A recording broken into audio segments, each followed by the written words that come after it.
register নকৰে, it will be registered by the sub register. আমাৰ যেটা সৰকাৰি বিষয়াই এই বিয়াখন ৰেজিষ্টাৰ কৰিব। কিন্তু বিয়া সম্পন্ন কৰাৰ যেটো অধিকাৰ সকলো ধৰ্মৰে আছে, বিয়া যেনেকে হিন্দু বামুণে বিয়া পাতে, শংকৰ সংঘত তেওঁলোকৰ নিয়মত বিয়া হয়, ইছলামৰো বিয়া পতাৰ যেটো বিধিটোত এই আইনখনত কোনো নতুন ব্যৱস্থা নাই, যেটো যি ধৰণে ইছলাম লোকসকলে নিজৰ বিবাহ সম্পন্ন কৰে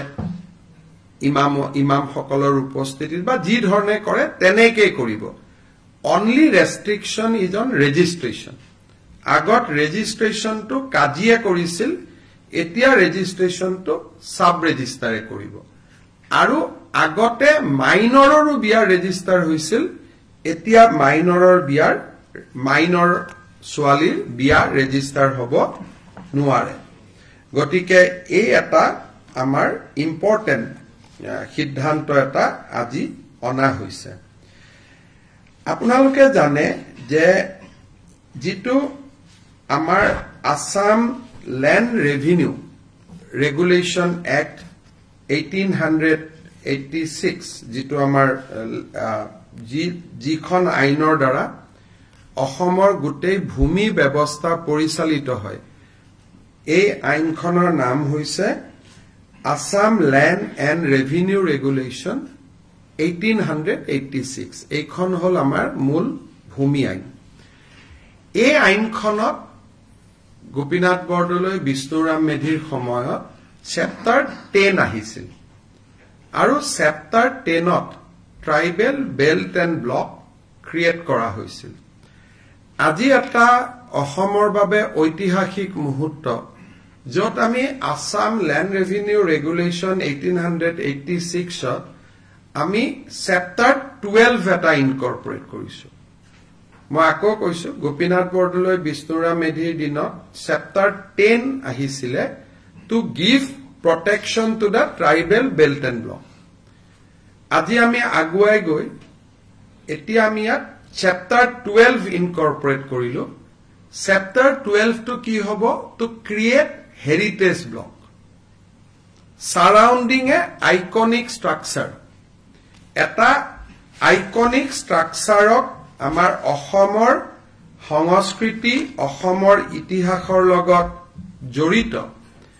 যি আমাৰ সাংস্কৃতিক ঐতিহ্য আছে, সেই ঐতিহ্যক সামৰি আমি চেপ্টাৰ 12 আনিলো, আৰু we created a heritage block today. Heritage ব্লকত কি হ'ব যে ইট উইল বি ইয়াক এটা আইকনিক ষ্ট্ৰাকচাৰৰ আধাৰত নিৰ্মাণ কৰা হ'ব। যে বৰদোৱা এটা আইকনিক ষ্ট্ৰাকচাৰ, বৰপেটা এটা আইকনিক ষ্ট্ৰাকচাৰ, মাজুলীৰ সত্ৰসমূহ এটা আইকনিক ষ্ট্ৰাকচাৰ। যদি আৰু কোনোবা আইকনিক ষ্ট্ৰাকচাৰৰ পৰামৰ্শ আহে তাকো আমি ল'ব পাৰিম। ই 250 বছৰৰ পুৰণা হ'ব লাগিব। চৰাইদেউ মৈদাম আইকনিক ষ্ট্ৰাকচাৰ। গতিকে ইট কেন বি ৰিলিজিয়াছ, ই ধৰ্মীয় হ'ব পাৰে, ই সাংস্কৃতিকো হ'ব পাৰে বা ঐতিহাসিকো হ'ব পাৰে। ইয়াক আমি এটা আইকনিক ষ্ট্ৰাকচাৰ বুলি ধৰি ল'ম, আৰু এই আইকনিক ষ্ট্ৰাকচাৰটোৰ 5 কিলোমিটাৰ এৰিয়া আমি প্ৰটেক্ট কৰিম। বৰদোৱা সত্ৰৰ 5 কিলোমিটাৰ, বৰপেটাৰ 5 কিলোমিটাৰ। আজিৰ আইনখনত আমি সত্ৰ বা কাৰো নাম দিয়া নাই, আমি কৈছো চৰকাৰে সেইটো ডিক্লেয়াৰ কৰি থাকিব পাৰিব, লিষ্টখন বঢ়াই থাকিব পাৰিব। খালি কণ্ডিশ্যন এটা, ই 250 বছৰৰ পুৰণা হ'ব লাগিব। এতিয়া 250 বছৰৰ পুৰণা অসমত যিমান মন্দিৰ মঠ ঐতিহাসিক স্থান আছে, সকলোবিলাকক আমি এই প্ৰটেক্টেড এৰিয়াৰ মাজত আনিব পাৰিম। প্ৰটেক্টেড এৰিয়াত কি হ'ব? ইয়াত অকল সেই মানুহে মাটি কিনা বেচা কৰিব পাৰিব যি 3টা প্ৰজন্ম সেই এৰিয়াটোত বাস কৰিছে। বিধানসভাত আইন পাছ হোৱাৰ আগত তাত 3টা প্ৰজন্ম সেই মাটিত ভোগ দখল কৰি থাকিব লাগিব। আৰু তেওঁলোকেহে সেই অঞ্চলত মাটি কিনা বেচা কৰিব পাৰিব অৰ্থাৎ বটদ্ৰৱা সত্ৰৰ 5 কিলোমিটাৰৰ ভিতৰত বটদ্ৰৱা সত্ৰত 3টা প্ৰজন্ম যি নিৰন্তৰ বাস কৰি আছে সেই 3টা প্ৰজন্মৰ মানুহে মাটি কিনা বেচা কৰিব পাৰিব বৰপেটা সত্ৰখনক যদি আমি চেণ্টাৰত লৈ লওঁ বৰপেটা সত্ৰৰ 5 কিলোমিটাৰ যি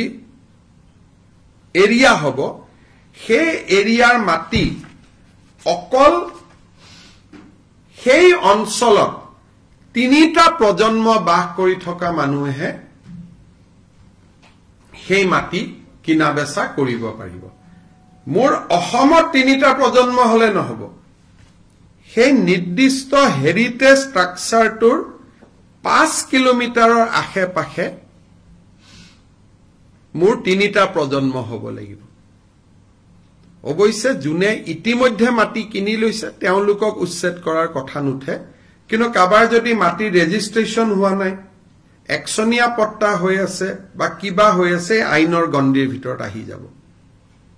যদি অলৰেডি ৰেজিষ্ট্ৰেচন হৈ গল ক্লিয়াৰ পজিশন হৈ গল তেতিয়া বেলেগ কথা এই আইনখনত বৰ্তমান আমি কিন্তু মাজুলীৰ ক্ষেত্ৰত এটা এক্সেপশন আছে বৰপেটা সত্ৰৰ 5 কিলোমিটাৰ কিন্তু মাজুলী গোটেই জিলাখনকে আমি এইটো এৰিয়াত আনিছো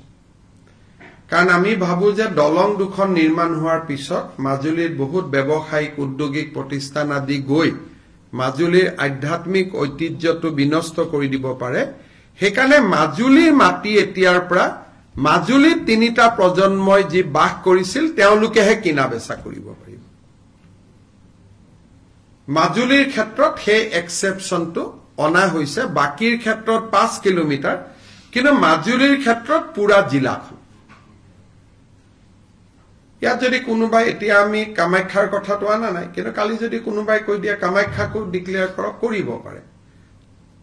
কিন্তু প্ৰথম পৰ্যায়ত আমি বৰপেটা বটদ্ৰৱা আৰু মাজুলীক লৈ আমি আগবাঢ়িব খুজিছো আৰু মই ভাবো যে এই আইনখন যদি বহুত দিন আগতে পাছ হলহেঁতেন আজি বটদ্ৰৱা বা বৰপেটাৰ পৰিৱেশটো সম্পূৰ্ণ এটা বেলেগ হৈ থাকিলহেঁতেন আৰু এটা অসমৰ জাতীয় জীৱনৰ এটা ঐতিহাসিক মুহূৰ্ত আৰু আমি এনে এখন আইন বিধানসভাত আনিম আপোনালোকক জনাবলৈ পাই মই নিজেও গৌৰৱ অনুভৱ কৰিছো আজিৰ কেবিনেটে আৰু এটা মানুহৰ জীৱনৰ লগত জড়িত খুব ইম্পৰ্টেন্ট সিদ্ধান্ত লৈছে যে আমাৰ ট্ৰাইবেল বেল্ট এণ্ড ব্লকৰ বাহিৰতো শিডিউল ট্ৰাইব আৰু শিডিউল কাষ্ট মানুহ গাঁও পাতি বাস কৰে আৰু য'ত 80% এণ্ড এবভ শিডিউল কাষ্ট বা শিডিউল ট্ৰাইব মানুহ আছে সেই গাঁওবিলাককো আমি micro tribal belt and block কৰিব খুজিছো যাতে শিডিউল কাষ্ট আৰু শিডিউল ট্ৰাইব মানুহৰ মাটিৰ অধিকাৰ ইনটেক্ট হৈ থাকে তাত প্ৰটেক্টেড ক্লাছে সুবিধা পাব মাটি কিনা বেচা কৰাৰ কাৰণে that is a different thing কিন্তু শিডিউল ট্ৰাইব আৰু শিডিউল কাষ্ট গাঁওবিলাকক আমি tribal belt and block declare কৰিব খুজিছো আৰু এই গাঁওখিনি কোনখিনি গাঁও মাইক্ৰ ট্ৰাইবেল বেল্ট ব্লকত আহিব বিচাৰিব আমি ৰাইজৰ পৰাই আবেদন খুজিম আমি জোৰ কৰি নকৰো এই গাঁওখিনি আইডেন্টিফাই কৰাৰ কাৰণে আমি এখন কেবিনেট কমিটি কৰি দিছো য'ত ৰনোজ পেগু উৰ্খা গৌৰা ব্ৰহ্ম আৰু পীযুষ হাজৰিকা কমিটিখনত থাকিব আৰু 15 ছেপ্টেম্বৰৰ ভিতৰত এই কমিটিখনে গাঁওখিনিৰ নাম আমাক দিব আমি যাতে নটিফাই কৰিব পাৰো থাৰ্ড মাটিৰ লগতে জড়িত মিছন বসুন্ধৰা 2ৰ সময়ত গুৱাহাটীত আমি আবলটন কৰা মাটি বা নগৰ অঞ্চলত আমি আবলটন কৰা মাটি প্ৰিমিয়াম হাই হোৱাৰ কাৰণে মানুহে ল'ব পৰা নাছিলে যাতে দুখীয়া দৰিদ্ৰ মানুহেও মাটিখিনি ল'ব পাৰে মিছন বসুন্ধৰা 2 অক্টোবৰত আৰম্ভ হ'ব তাৰ আগতে যোগেন মহান আৰু অশোক সিংঘালৰ নেতৃত্বত আমি এখন কমিটি কৰি দিছো তেওঁলোকে যাতে দৰিদ্ৰ আৰু মধ্যবিত্ত মানুহে প্ৰিমিয়াম দিব পৰাকৈ গুৱাহাটীৰ মাটিৰ দামখিনি ধাৰ্য কৰে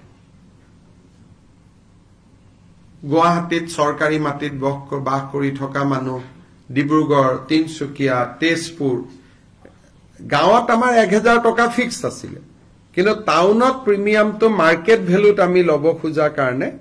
বহুত মানুহে মাটিটো লব পৰা নাই সেইকাৰণে দৰিদ্ৰ আৰু মধ্যবিত্ত মানুহে লব পৰাকৈ আমি মাটিৰ প্ৰিমিয়াম ৰেটটো আমি ধাৰ্য কৰিব খুজিছো আৰু তাৰ কাৰণে মন্ত্ৰী অশোক সিংঘাল আৰু আমাৰ মন্ত্ৰী যোগেন মহানক দায়িত্ব দিয়া হৈছে আজিৰ কেবিনেটত আমাৰ জীৱিকা সখী বাইদেউসকল আছে কিছু জীৱিকা সখী 5242 গৰাকী বাইদেৱে স্কুটি পোৱা নাছিল তেওঁলোকক আমি একোখনকৈ স্কুটি দিবৰ বাবে সিদ্ধান্ত গ্ৰহণ কৰিছো কিছু ট্ৰান্সপোৰ্ট ট্যাক্সত আমাৰ হাল খলনি আছে বিশেষকৈ ই-ৰিক্সা আদি সহায় কৰাৰ কাৰণে এই সম্পৰ্কৰো বিল এখন কেবিনেটত আহিব আজি কেবিনেটত লোৱা এটা ডাঙৰ সিদ্ধান্ত হল অৰুণোদয় আঁচনিৰ সম্প্ৰসাৰণ আজিৰ ডেটত 27 লাখ ব্যক্তিয়ে অৰুণোদয় আঁচনিৰ সুবিধা লাভ কৰি আহিছে এতিয়া আমি প্ৰতি সমষ্টিতে আৰু 10,000 কৈ অৰুণোদয় আঁচনিৰ আমি হিতাধিকাৰী দিব খুজিছো যি ধৰণে আমি লোকসভা নিৰ্বাচনত আপোনালোকে জানে যে আমি সমীক্ষা পত্ৰ বিতৰণ কৰিছিলো সমীক্ষা পত্ৰবিলাক উভতি আহিলে তাতে আমি দেখা পালো যে 10-12 লাখ মানুহৰ হাতত অৰুণোদয় নাই সেই কাৰণে আমি অৰুণোদয় আঁচনিখনত নতুনকৈ 12,60,000 নতুন হিতাধিকাৰীক আমি অন্তৰ্ভুক্ত কৰিবলৈ সিদ্ধান্ত লৈছো ই অৰুণোদয় 3 নামেৰে জনাজাত হ'ব অৰুণোদয় 2ৰ বেনিফিচিয়াৰী সকলেও 3ৰ বাবে নতুনকৈ আবেদন কৰিব লাগিব আৰু 3ত নতুনকৈ আবেদনকাৰী অন্তৰ্ভুক্ত হ'ব এই অৰুণোদয় 3ৰ প্ৰক্ৰিয়াটো 15 ছেপ্টেম্বৰৰ পৰা আৰম্ভ হ'ব আৰু আমি 1 ফেব্ৰুৱাৰী নতুন হিতাধিকাৰী সকলক আমি অৰুণোদয় আঁচনি দিয়া আৰম্ভ কৰিম তেতিয়ালৈকে পুৰণা অৰুণোদয় হিতাধিকাৰী সকলে নিৰন্তৰভাৱে অৰুণোদয় পাই থাকিব কিন্তু যেতিয়া 1 ফেব্ৰুৱাৰীত আমি নতুন অৰুণোদয় দিব যাম পুৰণা বেনিফিচিয়াৰী দুই এজন হয়তো তেওঁলোকৰ কোনোবা ঘৰত চাকৰি পালে কোনোবা ঘৰত গাড়ী কিনিলে বিভিন্ন কাৰণত তেওঁলোকে নাপাব কিন্তু এইবাৰ অৰুণোদয় এটা আমাৰ কন্ডিশন হল যে ৰেশন কাৰ্ড থাকা মানুহে অৰুণোদয় পাব ৰেশন কাৰ্ড নাথাকিলে অৰুণোদয় নাপায় ৰেশন কাৰ্ড থাকিলে অৰুণোদয়টো কিয় পাব ৰেশন কাৰ্ডবোৰ আধাৰ লিংক গতিকে অটোমেটিক অৰুণোদয়টো তেতিয়া আধাৰ লিংক হৈ যাব নহলে মই যোৱাবাৰ আপোনালোকক কৈছো যে বহুত সময়ত কিছু অৰুণোদয় বেনিফিচিয়াৰী কিছুমান মানুহৰ নাম সোমাইছে যাক বিচাৰি পাব দিগদাৰি হয় পিছত কেবিনেটত বহুত দিনৰ পৰা আপোনালোকে জানে মই আচৰিত হৈ আছিলো মাজে মাজে চিন্তিত হৈ আছিলো আমাৰ লুৰিণজ্যোতি গগৈ আৰু জগদীশ ভূঞাই মাজে মাজে পেপাৰ আৰু টিভিত কৈ থাকে যে আমি শংকৰদেৱ বঁটাটো দিয়া নাই আপোনালোকে শুনি থাকে তেতিয়া আমি সুধিছিলো যে কিয় শংকৰদেৱ বঁটা দিয়া নাই দিয়াটোতো আমাৰ কোনো আপত্তি নাই তেতিয়া আমি গম পালো যে 2008 চনত কংগ্ৰেছ চৰকাৰে এটা সিদ্ধান্ত ললে যে শংকৰদেৱ বঁটা বছৰে বছৰে দিয়া নহব 3 বছৰতহে এবাৰ দিয়া হ'ব ইমান দিন আমি এনে গালি খাই আছিলো অথচ তেওঁলোকৰে কংগ্ৰেছ সহযোগী জগদীশ ভূঞা আৰু লুৰিণজ্যোতি গগৈ আমাক গালি পাৰি থাকে যে 3 বছৰ শংকৰদেৱ বঁটা দিয়া নাই 3 বছৰ শংকৰদেৱ বঁটা দিয়া নাই আসলতে 2008 চনত কংগ্ৰেছ দলে এটা সিদ্ধান্ত ললে যে আমি 3 বছৰৰ মুৰে মুৰেহে শংকৰদেৱ বঁটা আমি দিব পাৰিম সেইকাৰণে 2011ত কনকসেন ডেকাক দিছিলে 2008ত শৰ্মিলা টেগুৰক দিছিলে 9-10 দিয়া নাছিলে আকৌ 2014ত ML ভাৰাদে পাণ্ডেক দিলে 12-13 দিয়া নাছিলে সৰ্বানন্দ সোণোৱালৰ চৰকাৰেও তেনেকে 17 আৰু 20ত দিলে বশিষ্ঠদেৱ শৰ্মা আৰু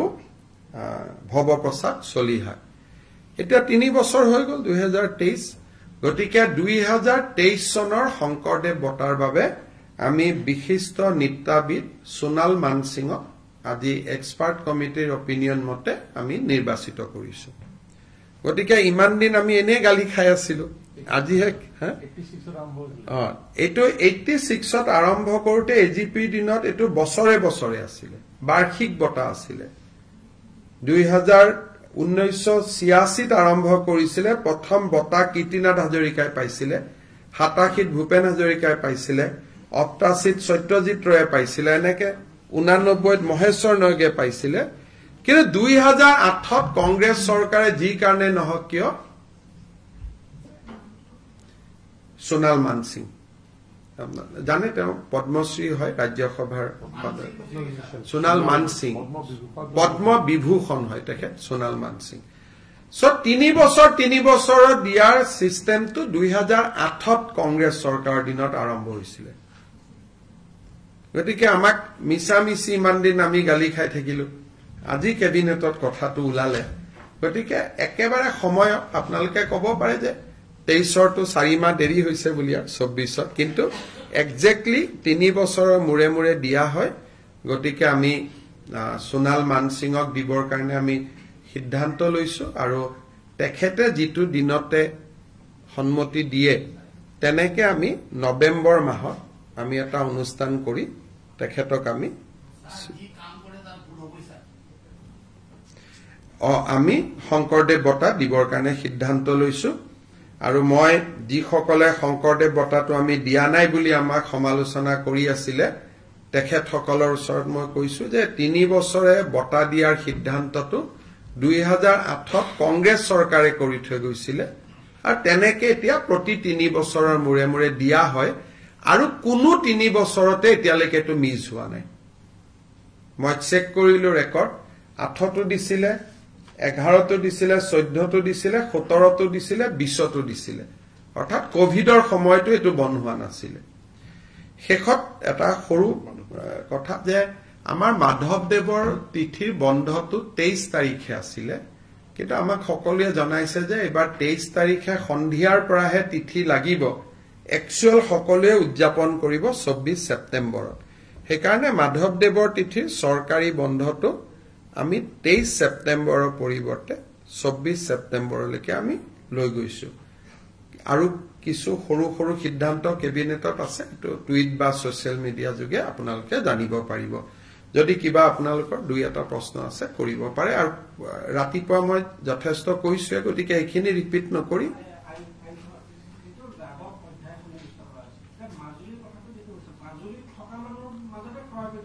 মাজুলীত থকা মানুহৰ মাজত ক্ৰয় বিক্ৰয় হ'ব আৰু আজি থাকিলে নহব 3টা প্ৰজন্মৰ পৰা থাকিব লাগিব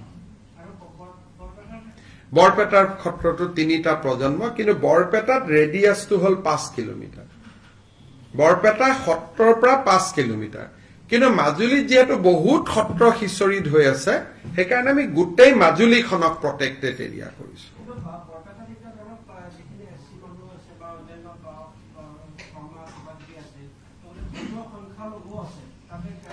ধৰ্মীয় সংখ্যালঘুও কিনিব পাৰিব যদি 3টা প্ৰজন্মৰ আগৰ পৰা তেওঁলোক আছে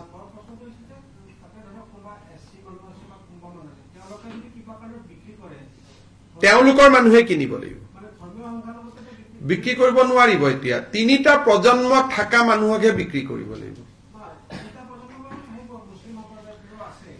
তেতিয়া পাৰিব কিন্তু আমি জানা 3টা প্ৰজন্ম তাতে থাকা মুছলিম সম্প্ৰদায় নাই 51 চনত তাত কোনো মুছলিম সম্প্ৰদায়ৰ মানুহ নাছিল আমি হিসাব কৰি লৈছো 3টা প্ৰজন্ম মানে 1951 হ'ব আৰু বিপ্লৱ শৰ্মা কমিটিৰ ৰিপৰ্ট 1951 গতিকে তিনিটা প্ৰজন্ম মানে ৭৫ বছৰ ৭৫ বছৰ মানে 1951 আৰু 1951ত তাত এজনো ধৰ্মীয় সংখ্যালঘু নাছিলে বটদ্ৰবাটো নাছিলে সেইটো হল ধৰক উত্তৰ গুৱাহাটীত এখন ট্ৰাইবেল ভিলেজ আছে আৰু পিজুজ হাজৰিকাৰ গাঁওখনে কলো এটো শিডিউল কাষ্ট গাঁও কিন্তু ট্ৰাইবেল বেল্ট এণ্ড ব্লক নহয় এতিয়া সেইটো আমি ট্ৰাইবেল বেল্ট এণ্ড ব্লক কৰি দিম as per chapter 10 যেটো মাইক্ৰো ট্ৰাইবেল আগতে chapter 10ত আছিল ট্ৰাইবেল বেল্ট ব্লক এটা ডাঙৰ এৰিয়া তাত অলপ আমি সংশোধন আনিলো আনি সৰু সৰু গাঁওকো আমি tribal belt and block declare কৰাৰ অধিকাৰ আনিলো আগতে গুটে অসমত 12টা ট্ৰাইবেল বেল্ট এণ্ড ব্লক আছিল মাৰ্ঘেৰিটা ট্ৰাইবেল বেল্ট বহুত ডাঙৰ জায়গা সেইখিনি কন্টিনিউ কৰিব তাত আমি কোনো বাধা দিয়া নাই তো জেনেকে আছে তেনেকে থাকিব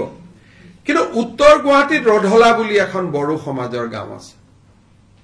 এটা তাত ইন্ডাষ্ট্ৰিয়েলাইজেশন হৈছে ট্ৰাইবেল বেল্ট এণ্ড ব্লক নহয় গতিকে বড়ো মানুহখিনিৰ মাটিটো লাহে লাহে যাব আৰম্ভ হৈছে গতিকে সেই গাঁওখন এতিয়া ট্ৰাইবেল বেল্ট এণ্ড ব্লক হ'ব সেইটো থাকিবই সেইটো এটা বেলেগ কলে উচ্ছেদলৈকে যোৱাটো এটা বেলেগ বস্তু সেইটো এতিয়া মই কি কৰিব পাৰো ক হাজাৰ হাজাৰ মানুহ আছে সেইটো এটা হাজাৰ হাজাৰ মানুহক উচ্ছেদ কৰাটো এটা আজিৰ দিনত এটো সম্ভৱ নহয় আমি সেইটো বিতৰ্কত আজি কিয় যাওঁ আমি আজি সেইটো কৰাৰ আপুনি যে মোক প্ৰশ্নটো খুদি আছে আপোনাকে বেয়া পাব আমাৰ গুটে অসমীয়া মানুহ বিলাকে আছে tribal belt and block Udalguri এইবিলাক সমস্যাটো আমাৰো আছে তো ট্ৰাইবেল বেল্ট এণ্ড ব্লকক ইউজিদা নহয়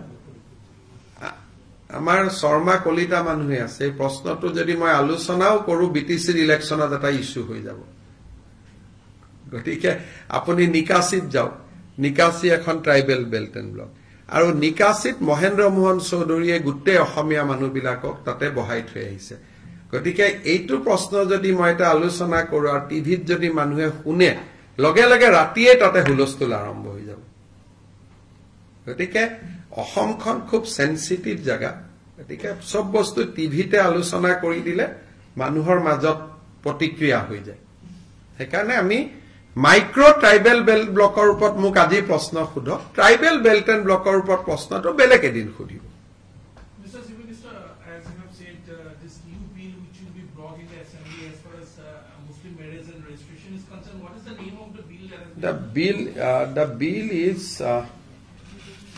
The bill is the Assam Compulsory Registration of Muslim Marriage and Divorce Bill 2024. And if you can also throw some light on the new inclusion of Section 12 in the Assam Land and Revenue Regulation Act of 1996. If you can throw some light on the aspects that will be covered as far as the Sector 12 of this new Assam Land and Revenue Regulation Act. Chapter 12 is basically we have created a heritage belt and block. So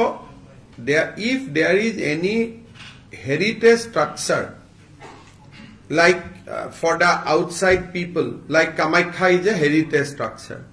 like the Namghar established by Srimanta Madhav Ded in Borpeta is a heritage structure. If that structure is 250 years old, then 5 kilometers of that structure will be declared as a protected area. And in protected area, the land purchase and sale can happen only within the family who has lived in that protected area for 3 generations. So it will go back to 1951 basically. Sir, this Assam Compulsory Registration of Divorce Bill, can you just give us a small brief on Hindi for our? देखिए हमारे जो मुस्लिम विवाह होते थे उनको काजी register करते थे आज से ये सरकार में रजिस्टर होगा और उस बिल में पहले प्रावधान था कि माइनर का मैरिज भी रजिस्टर हो सकता है आज से माइनर का शादी रजिस्ट्रेशन नहीं होगा तो बेसिकली यही 2 प्रोविजन है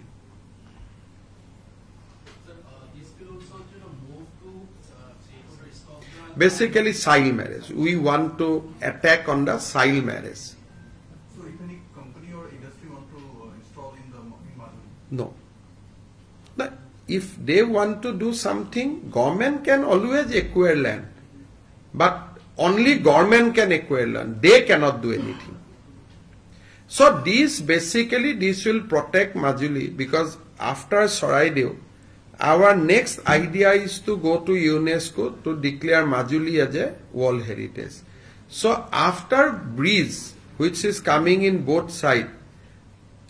industry will come, establish industry in Majuli. Then how it will be a World Heritage site. So basically we are trying to protect the spiritual and cultural identity of Majuli. Now if the people of Majuli says, no, keep one area for industrialization, we are okay. That is why this bill only says that 250-year-old. Now what are those structures that we are not identifying as of now? That we'll do in a due course of time. But we identified initially Borpeta, Bordua and Majuli. But list can go bigger. List can be bigger also. So Saraideo Moidam can be included if the local people demands. Tomorrow Ronghor can be included if local people demands. Tomorrow Tolatal Ghar can be included if the local people demands. So, but we are not doing this right now. We are only identifying 3 areas. But this can become bigger and bigger, provided people willingly approach government. Aru micro tribal belt and block to ami kaku jor kori nokoru. Cabinet committee khonok ji gaor manuhe abedon koribo. Tor kuneo abedone kora nai. Tete ami jor kori kaku koribo nokhoju. Etu hobo voluntary basis ot kintu এবাৰ কৈ দিয়াৰ পিছত হেতু ঘূৰাব নোৱাৰিব। Sir কিছু ভুৱা trading এপৰ জৰিয়তে অসমৰ বিভিন্ন লোকৰ আজি কেবিনেট ডিসিশনত এটো নক পিছত কথা পাতিলম, কিন্তু মই ঘটনাটো জানো, মই বুজি পাই আছো, তাৰ লগত সেই বিষয়ে মই কম পিছত। আজি আৰু বহুত দীঘল হৈ যাব। এই বিল কেখন এইবাৰ হ'ব।